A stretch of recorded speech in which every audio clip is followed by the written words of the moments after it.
바울은 고린도를 3번 방문하게 되는데요. 첫 번째는 이제 고린도 교회를 세울 때입니다. 그때 방문해서 1년 6개월 거기 머물면서 이제 고린도 교회를 세우고 이제 다른 선교지로 떠나가게 됩니다. 근데 듣는 소식이 고린도 교회에 파당이 있고 은사를 잘못 사용하기도 하고 성찬식만 더 좋아져야 되는데 더 나빠지고 이 소식을 듣고 고린도 전서를 써서 보냅니다. 그리고 나서 사도 바울은 초조했다 그랬습니다. 고린도 교회 교인들 이걸 좀 잘 받아줄까. 근데 정말 염려하던 대로 고린도 교회 교인들은 그걸 받고 나서 더 좋아지기는커녕 사도 바울에 대한 오해가 더 깊어졌습니다. 이걸 사도 바울이 알게 됐죠. 그래서 이제 눈물의 편지라는 것을 이제 보내게 됩니다. 눈물로. 그러면서 두 번째 방문하게 되죠. 그리고 이제 두 번째 방문하게 됩니다. 그러니까 다시 이야기합니다. 고린도 첫 번째 방문에서 고린도전서를 보내고 반응이 좋지 않아서 그걸 해결하기 위해서 두 번째 방문을 하게 됩니다. 근데 그 방문이 성공적이지 않습니다. 그러니까 참 이게요, 이 교회 관계라는 게 이렇게 복잡한 것 같아요. 단순하지 않은 것 같아요. 참 사도 바울 같은 사람이 다 나타나면 다 문제가 해결돼야 되잖아. 근데 인간의 자아라는 게 얼마나 교만한지. 사도 바울 같은 사람은 와도 말 안 듣는다니까, 고린도 교회 교인들이요. 그래서 사도 바울이 이렇게 위대하게 될 줄 몰랐을 거야 아마. 그냥 하나의 목회자의 한 명인 줄 알고 아유 사도 바울 떠들어라 그냥 말 안 들은 거예요. 그러니까 사도 바울이 얼마나 어렵게 그까지 갔겠습니까? 그래 갔는데 아무 열매 없이 정말 더 실망하게 된 거. 그리고 나서 돌아와서 이제 돌아올 때 사도 바울이 내가 가겠다라고 다시 또 어깨 이러고 돌아온 거예요. 근데 아무리 생각해도 돌아가서는 안 될 것 같아요. 또 만나서는. 또 만나면 아직 내 마음이 해결이 안 되는데 또 만나면 더 상처만 주고받을 것 같아. 자기가 더 상처받을 것 같아. 그래서 사도 바울이 안 가고 눈물의 편지를 써서 보낸 겁니다. 그게 이제 오늘 본문에 보면 4절에 내가 큰 환난과 애통한 마음이 있어 많은 눈물로 너에게 썼다. 그래서 눈물로 편지를 보낸 겁니다. 이제 그리고 나서 고린도 교회 교인들이 좋아졌다는 말을 듣게 된 거예요. 그리고 나서 사도 바울이 세 번째 방문하게 됩니다. 그런데 여전히 여기 근심하게 하는 사람 한 명 나와 있죠. 한 사람입니다. 한 사람. 여전히 이런 사람은 남아 있는 거예요. 여러분, 뭐 저도 그렇고 우리도 그렇고 모두가 나를 좋아하겠다는 생각은 아예 버려야 됩니다. 그런 경우는 없습니다. 이 땅에서. 예수님도 모두가 좋아하지 않았거든요. 선지자들은 더 그랬고. 그래서 우리가 자꾸 그거에 너무 신경 쓰면 안 되는 거예요. 눈물의 편지를 보내고 난 다음에 사도 바울의 소식이 왔는데 너무 이렇게 잘 회복됐다. 그러나 여전히 사도 바울에 대한 오해들이 있다. 그게 오해가 뭐냐면 왜 온다 했으면 오지 않냐. 왜 눈물의 편지는 뭐냐. 이겁니다. 뭐 다른 것도 이제 뒤에 나오지만 오늘 그것부터 지금 해결하는 겁니다. 눈물의 편지를 보냈습니다. 근데 사람들은 말하기를 편지를 받고 참 회개하는 사람도 있지만 어떤 사람은 두 번째 왔다가 가면서 온다 했는데 그러면 와야지. 그럼 편지가 뭐냐 이거. 자 1장 17절 이렇게 경영할 때 내가 계획을 변경할 때입니다. 어찌 경멸이 하였으리요. 혹 경영하기를 육체를 쫓아 경영하여 예의하고 아니라 하는 일이 내게 있었겠느냐. 1장 23절 한번 읽어봅니다. 내가 내 영혼을 두고 하나님을 불러 증거하시기 하나니 다시 고린도에 가지 아니한 것은 너희를 아끼려 합니다. 사도 바울도 고민을 많이 했다는 겁니다. 지난주에 말씀드렸잖아요. 상황이 보장된 것보다 자기가 더 잘할 수 있다고 자꾸 착각하는 거 이게 과신이라고 그랬습니다. 어린아이가 제가 3부 예배 때 이야기했잖아요. 유치부 아이가 매운 떡볶이를 먹다가 서로 자랑하기 시작했어요. 제 앞에서. 한 명은 나는 매운 거 잘 먹는다. 한 명이 나는 1살 때부터 매운 거 잘 먹었다. 한 명이 뭐라는가 하면 나는 우리 엄마 아빠 결혼하기 전부터 잘 먹었다. 그 말이 되는 겁니까?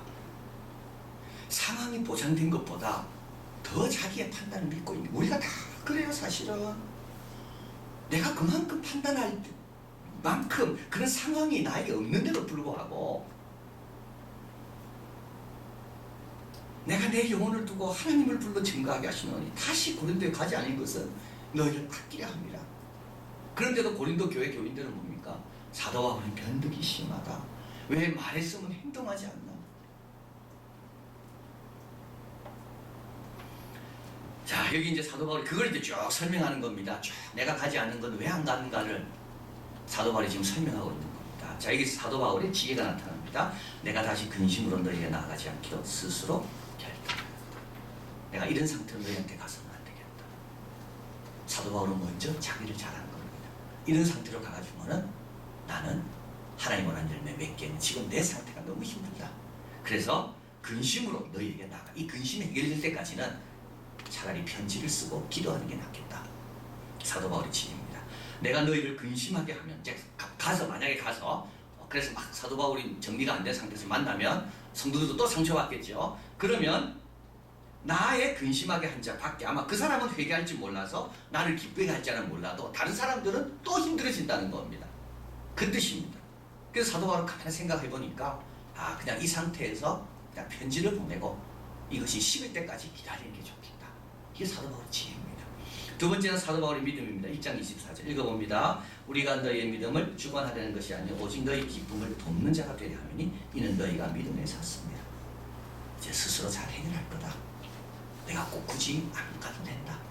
사도 바울의 믿음. 여러분 여름 수련회 끝났습니다. 그렇죠? 끝나고 딱 보니까 뭐 아쉬움도 많이 남잖아요. 좋은 것도 많이 있었지만 아쉬움도 남았어요. 나머지는 믿어야 돼요. 하나님. 나머지는 하나님께 맡겨야 되는 거예요. 우리가 할 일은 끝까지 해. 내가 최선을 다해서 땀 흘려서 다 했다면 그 다음은 여전히 좀 부족한 게 보여도 하나님께 맡겨야 돼요. 그 사도 바울도 내가 너희 믿음을 주관하려는 것이 아니에요. 오직 너희 기쁨을 돕는 자. 나는 돕는 자일 뿐이다. 나는 주관자가 아니라 돕는 자일 뿐이다. 자꾸 주관자가 되려고 하면 어떻게 됩니까? 실수하게 되는 거예요. 우리가. 주관자는 하나님만이 주관자고 우리는 옆에서 그냥 이렇게 울타리를 쳐주고 하나님 은혜 받도록 하고 그리고 때가 다 됐으면 어떻게 됩니까? 우리도 하나님의 지도를 받아야 되는 거예요. 이는 너희가 믿음에 섰습니다. 말씀을 믿고 함께 받았던 은혜들을 믿고 이제 맡기는 거죠. 이 사도 바울의 믿음입니다. 두 번째, 그러나도 사도 바울은 수고합니다. 내가 이같이 쓴 것은 이제 고린도후서입니다. 내가 갈 때 세 번째 갈 겁니다. 마땅히 나를 기쁘게 할 자로부터 도리어 근심을 얻을까 염려하며.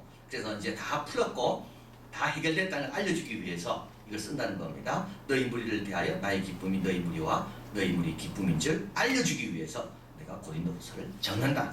그리고 또 내가 4절 또 적은 거 있죠. 그 눈물의 편지입니다. 내가 큰 환난과 애통한 마음이 있어 많은 눈물로 너희에게 썼노. 이게 눈물의 편지입니다. 이는 너희로 근심하게 한 것이 아니요 오직 내가 너희를 향하여 넘치는 사랑이 있음을 너희로 알게 하여 함이라. 사도 바울의 수고가 여기 있습니다. 또 사도 바울 일체감입니다. 이게 참 너무나도 중요한 말이 있죠. 근심하게 한 자가 있었죠. 나를 근심하게 한 것이 아니고 어느 정도 너희 무리를 근심하게 한 것이니 어느 정도라 하면 내가 너무 심하게 하지 아니하려 합니다. 자, 사도 바울은요 자기를 근심하게 한 것보다 자기를 이 근심이란 말을 아프게 한 겁니다. 힘들게. 너희 무리를 근심하게 한 것이 사도 바울이 더 괴로운 거. 자, 이게 좀 다르죠. 이게 여러분 우리는 이렇게 생각합니다. 내한테 잘하면요 교회 좀 잘못해도 괜찮다고 생각해요. 그건 또 그거야 되는 거죠. 내한테 아무리 잘해도 교회의 짐이 됩니까? 그걸로 인하여 힘들어야 되는 거. 사도 바울이 그 말입니다. 내가 염려하는 것은 나를 근심하게 한 게 아니라 너희 무리를 근심하게 한 것이 내가 너무 괴로운 거다. 이게 참 이게 우리가 배워야 될 점입니다. 우리는요 다 이게 파당 아닙니까? 내한테만 잘하고 내한테만 친절하면 그 사람 좋은 사람. 근데 내한테 잘 못해도 교회 열심히 하면 그 사람 나쁜 사람. 근데 거꾸로 돼야 되는 거예요. 교회 짐이 됩니까? 내가 너무 괴로워. 교회 기쁨이 됩니까? 내가 너무 감사하다. 나와 사이가 안 좋다 할지라도 나와 아무 상관이 없다 할지라도 열심히 하는 사람 보면 저 사람 열심히 해서 주님의 몸 된 교회가 그렇게 유익을 얻겠구나. 이런 마음을 우리가 가져야 되는 거예요. 이게 지금 사도 바울입니다. 근심하게 하는 자가 있었지라도 나를 근심하게 한 거 그것보다도 너희를 근심하게 한 거 그게 사도 바울은 지금 더 힘들다는 거. 자, 그리고 한번 보십시오. 10절 읽어봅니다.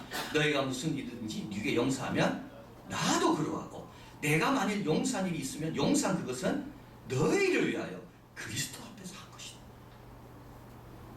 완전히 이거 놀라운 말씀이죠. 너희들이 용서합니까?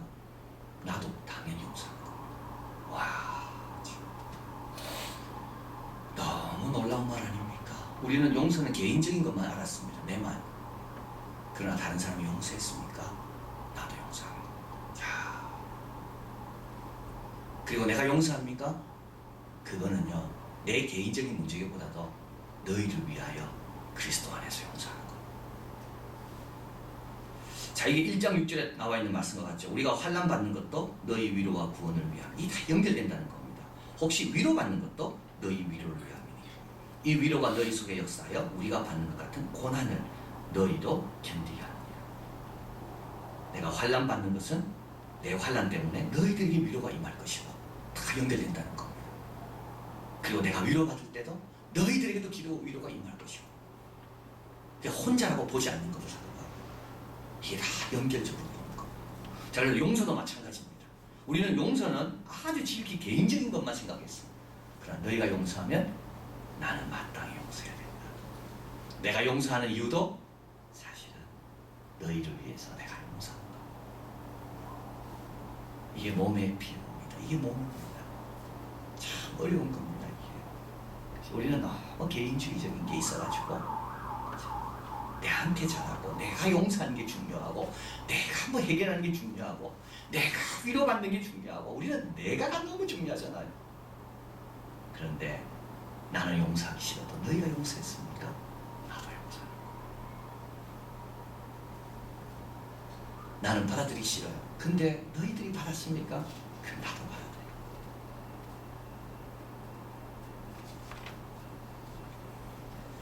자, 이게 바울의 일체감입니다. 고린도 교회와 사도 바울의 일체감.